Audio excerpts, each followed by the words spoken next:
So let us start. So we were discussing about the applications of the Laplace transforms today.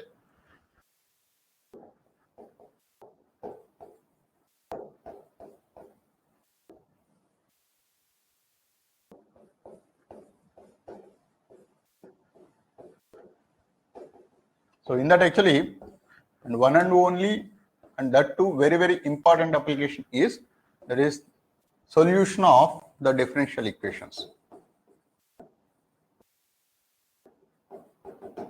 So this is the major application of the Laplace transforms.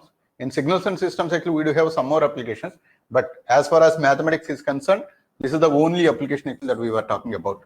And there is a clause for the solutions of these differential equations. That is, usually we solve with the initial value problems.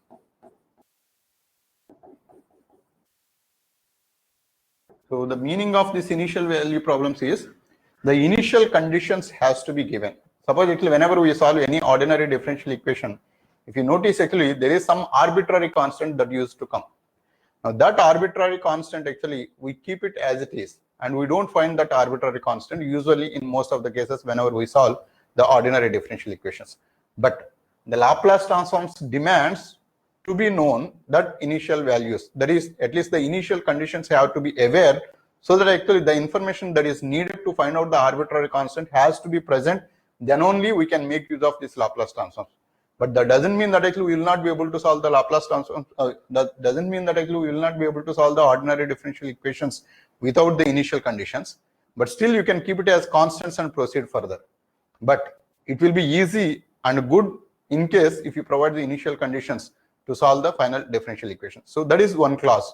So that is the major clause also. Now suppose actually if you take one particular equation, so this can be used for two different purposes. One is so ODE. So this is actually one variable, or actually it can even be used for the simultaneous differential equation solutions. Right? So this is actually the single differential equation. Suppose actually if I give that dy by dt plus y is equal to f of t. So this is actually a single differential equation. Suppose actually we have got two different differential equations. So this is dy by dt plus x is equal to f of t, and then so dx by dt plus y is equal to g of t.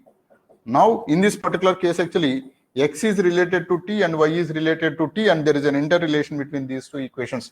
So this set of equations are called as the simultaneous differential equations.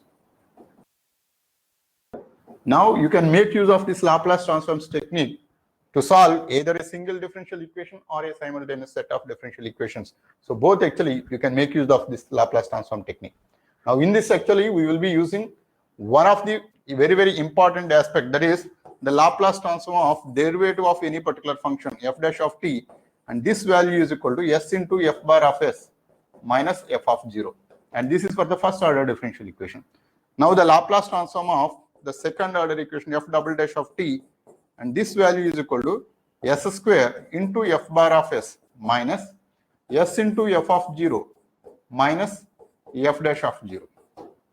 And similarly, if you take the Laplace transform of f triple dash of t, and this value is equal to s cube into f bar of s minus s square into f of 0 minus s into f dash of 0 minus f double dash of 0.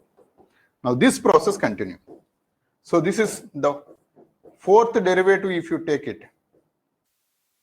And fourth derivative, this is going to be of s power 4 into f bar of s minus s cube into f of 0 minus s square into f dash of 0 minus s into f dash of 0, f double dash of 0 minus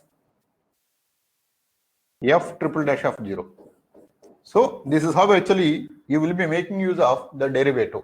Now here if you notice in all the differentiation conversion, so there is f of 0 and f dash of 0 and f of 0 and f dash and f double dash of 0, f of 0, f dash of 0 and f double dash of 0 and f triple dash of 0. All these values if you notice, these are when t equal to 0, the function value actually we need to be substituting here, so that actually you will get a numerical number here. So numerical value that simplifies the process of finding out the inverse Laplace transform.